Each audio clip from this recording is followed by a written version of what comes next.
নমস্কাৰ এই মুহূৰ্তত আহি পৰিছে ৰাজ্যখনৰ বাবে খন্দিয়াৰ কেইবাটাও বিগ ব্ৰেকিং নিউজ। আজি 20 মে অসমৰ লগতে ভাৰতৰ বিভিন্ন প্ৰান্তৰ পৰা খন্দিয়াৰ কেইবাটাও খবৰ আহি পৰিছে। এই মুহূৰ্তত জনাই আছো এটা ব্ৰেকিং নিউজ। পাকিস্তানৰ বিৰুদ্ধে ক্ৰিকেটত ভাৰতে জয়লাভ কৰাৰ সময়তেই গৌৰৱ গগৈৰ স্থিতিক লৈ মুকলি প্ৰশ্ন এবাৰ মন্ত্ৰী পীযুষ হাজৰিকাৰ। সেই বিশেষ পোষ্টটো আপোনালোকক দেখুৱাইছো। মন্ত্ৰী পীযুষ হাজৰিকাই কৈছে যে যেতিয়া দেশৰ কোটি কোটি জনতাই পাকিস্তানৰ বিৰুদ্ধে ভাৰতৰ বিজয়ৰ আনন্দ উৎসৱত সামিল হৈছিল, একাংশই এখন বিশেষ দেশৰ প্ৰতি সহানুভূতি বুটলাৰ অভিযান আৰম্ভ কৰিব বিচাৰিছিল, যিখন দেশে ভাৰতৰ বিৰুদ্ধে কণ্টাক সৃষ্টি কৰি আহিছে। অৱশ্য এয়া কেৱল বিশেষ সহানুভূতি নহয়, ই হয়তো এক উদ্দেশ্য প্ৰণোদিত চিন্তাৰ অংশ বিশেষ।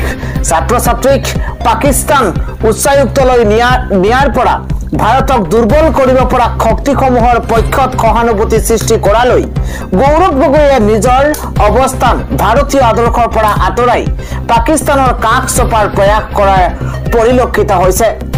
কিন্তু আমি স্পষ্ট কৰি দিব খুজিছো, ৰাষ্ট্ৰ সদায় সৰ্বোপৰি। আন এটা খবৰ হৈছে সাৱধান হওক, সতৰ্ক হওক। আগন্তুক 3 ঘণ্টাত ৰাজ্যত বতৰে কাল ৰূপ ধাৰণ কৰিব। ধুমুহা বৰষুণে তাণ্ডৱ চলাব আগন্তুক 3 ঘণ্টাত। সাৱধান, জৰুৰী কাম নাথাকিলে আপুনি ঘৰৰ পৰা নোলাব। এই মুহূৰ্তত এটা ব্ৰেকিং নিউজ। ৰাজ্যৰ বিভিন্ন প্ৰান্তত উৰে নিশা বৰষুণ। আগন্তুক 3 ঘণ্টাত বতৰে ভয়ংকৰ ৰূপ লোৱাৰ সম্ভাৱনা। ৰাজ্যৰ বিভিন্ন প্ৰান্তত আৰম্ভ হৈছে মুখলধাৰ বৃষ্টিপাত। 14খনকৈ জিলাত জাৰি কৰা হৈছে হাই এলাৰ্ট। এই মুহূৰ্তত বতৰৰ আপডেট জনোৱাৰ চেষ্টা কৰিছো। গোৱালপাৰা, বঙাইগাঁও, চিৰাং, বৰপেটাত হাই এলাৰ্ট জাৰি কৰিছে বতৰ বিজ্ঞান কেন্দ্ৰই। আগন্তুক 3 ঘণ্টাত কাল ৰূপ ধাৰণ কৰিব বাক্সা, কামৰূপ মেট্ৰ, মৰিগাঁও হাই এলাৰ্ট জাৰি কৰা হৈছে। ইফালে নগাঁও, শোণিতপুৰ, বিশ্বনাথ, হোজাইতো হাই এলাৰ্ট জাৰি কৰিছে বতৰ বিজ্ঞান কেন্দ্ৰই। আপোনাৰ অঞ্চলতো বতৰ কেনেকুৱা? আপোনাৰ অঞ্চলত বৰষুণ দি আছে নেকি? সেয়া আমাৰ কমেণ্ট খোলা আছে, কমেণ্ট কৰিবলৈ নাপাহৰিব। আন এটা খবৰ হৈছে গুৱাহাটী মহানগৰীত আজিৰ দিনটোত এক সাগৰ্ষক দিশ পৰিৱেশ। গুৱাহাটী মহানগৰীত কেইটামান ভয়ংকৰ দৃশ্য, যিহেতু সততেই গুৱাহাটী মহানগৰীত এজাক বৰষুণৰ ফলতেই জলমগ্ন হৈ পৰে। আজিৰ দিনটোত তাৰ ব্যতিক্ৰম পৰিৱেশ দেখিবলৈ পোৱা গৈছে। গুৱাহাটী মহানগৰীত কেইবাটাও প্ৰান্তত কেইবাটাও ভয়ংকৰ দৃশ্য। ৰাজপথত একাটো পানী পৰিলক্ষিত হৈছে। পৰাপক্ষত গুৱাহাটী মহানগৰত থকা জনতাই বাহিৰলৈ নোলাব। ৰাজপথত বিকল হৈ পৰিছে বাহন, আবদ্ধ হৈ পৰিছে পথচাৰী। কৃত্ৰিম বানত ডুব গৈছে গুৱাহাটী মহানগৰীৰ বিভিন্ন প্ৰান্ত। গুৱাহাটী মহানগৰীৰ ৰুক্মিণীগাঁও, হাতীগাঁও, ডাউন টাউন, পাঞ্জাবাৰী, চাৰ্ভেট এই মুহূৰ্তত কৃত্ৰিম বানৰ কবলত পৰিছে।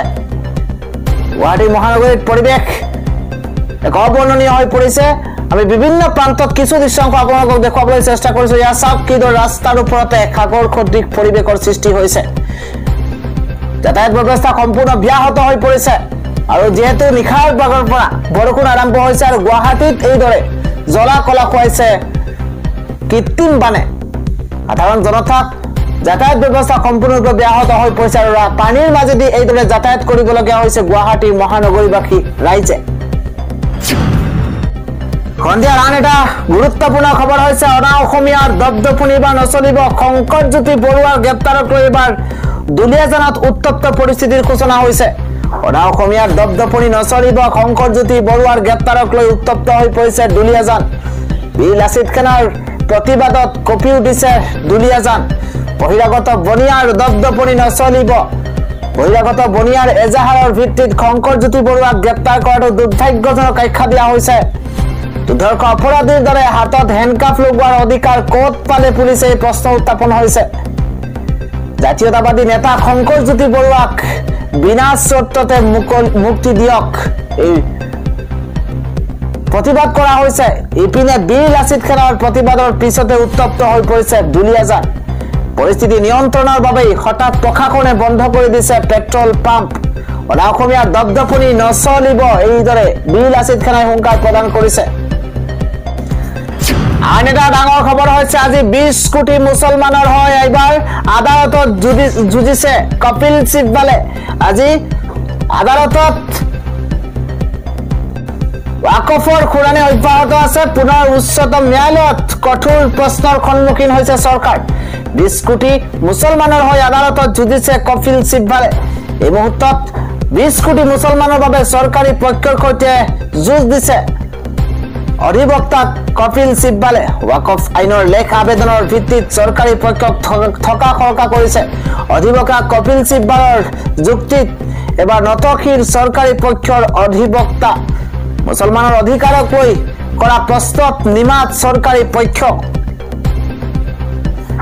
খদন ৰাজপথৰ পিছত এইবাৰ ন্যায়ালয়ত মজিয়াত ওয়াকফ যুঁজ সুপ্ৰিম কোৰ্টত ওয়াকফ আইনৰ বিৰোধিতাৰে যুক্তিতৰ্ক জ্যেষ্ঠ অধিবক্তা কপিল সিব্বালৰ ওয়াকফ আইন অসাংবিধানিক ওয়াকফ সংশোধনী আইন মুছলমান বিৰোধী আখ্যা দিয়া হৈছে অমুছলমানক কমিটিত লোৱাটো ভুল ওয়াকফৰ বাবে মুছলমানে নথিপত্ৰ দিব লাগিব ইছলাম ধৰ্মৰ প্ৰমাণ দিব লাগিব মুছলমানে ওয়াকফ আইনৰ ফলত চৰকাৰী হস্তক্ষেপ বৃদ্ধি পাব স্বাধীনতা নাইকিয়া হ'ব কোটি কোটি মুছলমানৰ ওয়াকফ আইনখনে মুছলমানৰ অধিকাৰ উলংঘা কৰিছে ওয়াকফ আইনে মুছলমানৰ ধৰ্মীয় বিষয়ত হস্তক্ষেপ কৰিছে মাদ্ৰাছা লাউড স্পিকাৰ উচ্ছেদ প্ৰতিটো যুক্তিতে মুখ থেকে চাইবাৰ চৰকাৰৰ ওয়াকফ বোৰ্ডত অমুছলমান লোকক অন্তৰ্ভুক্তিক লৈ কেন্দ্ৰত জবাবদিহি এবাৰ সুপ্ৰিম কোৰ্টৰ ওয়াকফ আইনৰ সংশোধনীক লৈ প্ৰশ্নৰে থকা খৰকা কৰিছে চৰকাৰী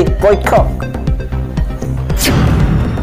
আজিৰ সন্ধিয়াৰ আন এটা উদ্বেগজনক খবৰ হৈছে পুনৰ ভাৰতৰ ভিন্ন প্ৰান্তত কোভিডে গা কৰি উঠিছে কেন্দ্ৰৰ কোভিডক লৈ সতৰ্কবাণী ভাৰতত আহিছে পুনৰ কোভিড ভাৰতত কোভিডৰ ভয়ংকৰ সংক্ৰমণ দেখিবলৈ পোৱা গৈছে এবাৰ হংকং সিংগাপুৰ থাইলেণ্ডৰ পাছতেই ভাৰততো কোভিডৰ সংহাৰী ৰূপ দেখিবলৈ পোৱা গৈছে পুনৰ ল'ব লাগিব কোভিড-19ৰ ভেকচিন পুনৰ থাইলেণ্ডত মাস্ক পৰিধান দিয়া হৈছে মাস্ক পৰিধান কৰিবলৈ নিৰ্দেশনা দিয়া হৈছে এই মুহূৰ্তত বৰ্তমানলৈকে ৭১,০০০ৰো অধিক লোক আক্ৰান্ত হৈছে কোভিডত দুৰ্বল লোকসকলক 6 মাহৰ পাছত কোভিড ভেকচিনৰ ড'জ লোৱাৰ নিৰ্দেশনা দিয়া হৈছে ভাৰতত বিগত এসপ্তাহত 164 গৰাকী লোক আক্ৰান্ত হৈছে ভয়ংকৰ কোভিড-19ত বিশ্বৰ কেইবাখনো দেশত পুনৰ বিয়পিছে কোভিড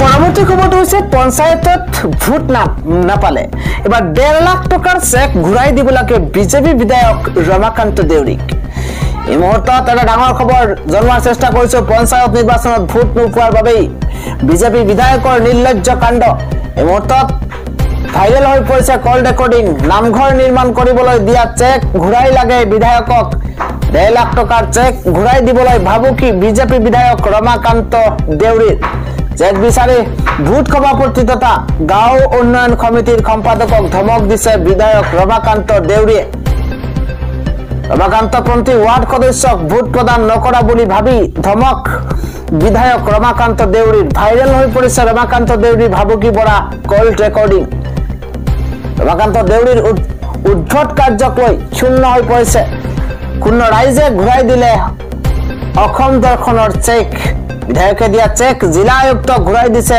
অঞ্চলৰ ৰাইজে আৰু পঞ্চায়ত নিৰ্বাচনত ভোট নোপোৱাৰ বাবে বিজেপি বিধায়কৰ এই নিৰ্লজ্জ কাণ্ড